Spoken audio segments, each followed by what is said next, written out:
Solution देखो, इसमें हमें बताना है संगत और असंगत। अगर a1/a2 और b1/b2/c1/c2 अगर कोई हल निकलता है इनका तो वो कहलाएगा संगत। अगर उनका कोई हल नहीं है, अगर थर्ड वाली कंडीशन बनती है तो क्या कहलाएगा, असंगत। बस इतना सा करना है इसमें। तो सबसे पहले क्या करेंगे, यहाँ पे लिखो a1/a2 equal to b1/b2 equal to c1/c2। यहाँ पे वैल्यूज रखो, ये है फर्स्ट, ये है सेकंड वैल्यू, तो यहाँ रख दो 3/2, 2/-3 और 5/7, तो 5/7। यहाँ देखो कोई सा भी, तो यहाँ पे ये हो जाएगा कोई सा इक्वल नहीं आ रहा है इसका, तो ये क्या हो गया, इसका होगा एक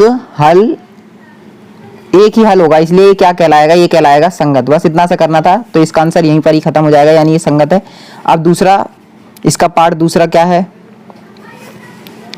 ये दूसरे पार्ट में फिर से यहाँ लिखें a1/a2 equal to b1/b2 equal to c1/c2। ठीक है, तो इसमें फिर से क्या हो जाएगा, 2 यहाँ पे रख दो, 2/4 इक्वल टू -3/6 इक्वल टू 8/9। ये 3 से 3 कट जाएगा, 3 कम 3, 3 दूनी 6, 2 कम 2, 2 दूनी 4। अब ये देखो 1/2 इक्वल टू 1/2, क्योंकि माइनस से माइनस भी कैंसिल हो गया, और 8/9। अब इसमें ये पहला वाला इक्वल तो इक्वल है, ठीक है, ये वाला इक्वल नहीं है, तो ये कौन सी कंडीशन बन गई, थर्ड कंडीशन। और इस थर्ड कंडीशन में क्या होता है कि ये क्या रहता है, हमारा असंगत रहता है, क्योंकि इसका क्या होता है, एक भी हल नहीं होता, इसलिए क्या हो गया, असंगत। अब थर्ड पार्ट देखते हैं, थर्ड पार्ट क्या है। थर्ड पार्ट रहेगा इसका फिर से a1/a2 equal to b1/b2 equal to c1/c2। बस यही करना है और कुछ नहीं है। ठीक है, इसका सॉल्यूशन में क्या लिख देंगे, अब ये थर्ड पार्ट के 3/2 और इक्वल टू 5/3 क्या रहेगा, ये यहां से 5/-10 इक्वल टू -3/6 इक्वल टू क्या हो जाएगा, 11/-22। ठीक है, तो 3 कम 3, 3 दूनी 6, 5 कम 5, 5 दूनी 10। ये कितना हो जाएगा, -1/2 इक्वल टू -1/2 और इक्वल टू 11/-22। अब देखो ये पहला वाला तो इक्वल है, लेकिन ये वाला इक्वल नहीं है, थर्ड कंडीशन। फिर से क्या, कोई हल नहीं और असंगत। जिसका कोई हल नहीं है वो क्या कहलाएगा, असंगत। इसका क्या है, कोई हल नहीं है, कोई हल नहीं। बस इतना करना है। इसी तरीके के और भी हैं, बाकी पार्ट्स आप खुद ट्राई कर सकते हैं, हो जाएंगे। अब फोर्थ क्वेश्चन देखते हैं। फोर्थ क्वेश्चन में बताना है फिर से यहाँ पे असंगत और संगत बताना है, और इसको ग्राफ ये रूप में दिखाना है। अगर संगत है तो ग्राफ बनाइए उसका, और असंगत है उसको वहीं पर छोड़ दीजिए। ठीक है, तो इसका सबसे पहले देखते हैं कौन से क्वेश्चन, फर्स्ट पार्ट ले लेते हैं इसका ही, क्वेश्चन नंबर 4 का, x + y = 5, और इसका जो सेकंड 2x + 2y = 10। ये दो इक्वेशंस दे रखी हैं।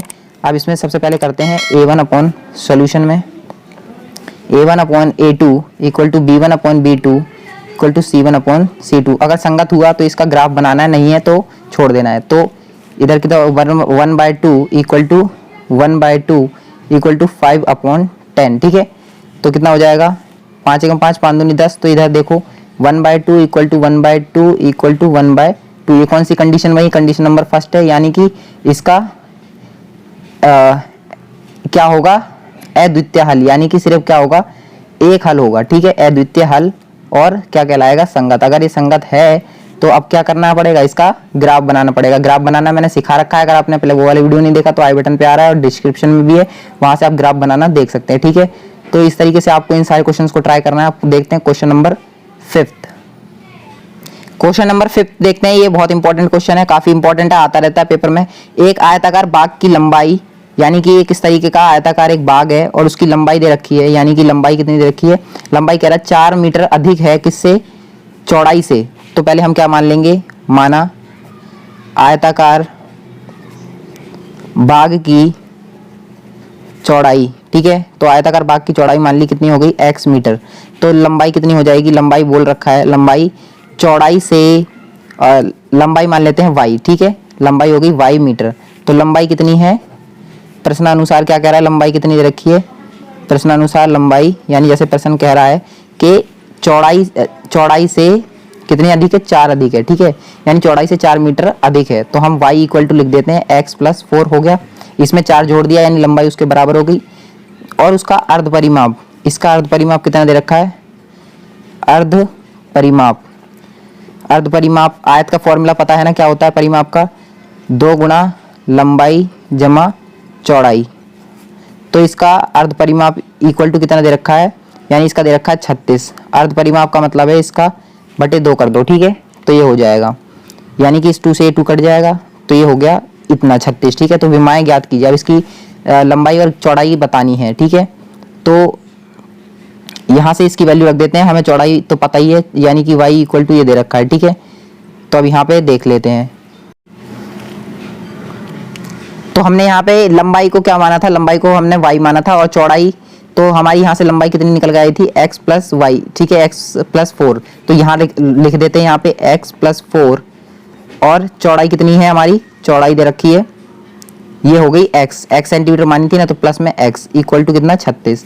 तो x और x कितना हो गया, 2x प्लस 4 बराबर कितना हो गया 36, और 2x यहाँ पे 36 इधर माइनस में जाएगा, ये 4 इधर, तो x बराबर कितना आ गया 32, और यहाँ पे 2, यानी कि 2 अट्ठे 16, ये कट जाएगा, ये हो जाएगा 2 छः 12, यानी ठीक है, तो 16 पे जाएगा, यानी x बराबर आ गया 16, यानी कि लंबाई कितनी है इसकी, चौड़ाई सॉरी, क्योंकि हमने चौड़ाई को x माना था, तो चौड़ाई कितनी है यहाँ पे, चौड़ाई होगी 16 मीटर, और लंबाई कितनी हो जाएगी उसमें, लंबाई में 4 ऐड कर दो, यानी 16 प्लस 4 बराबर कितना आ गया 20 मीटर।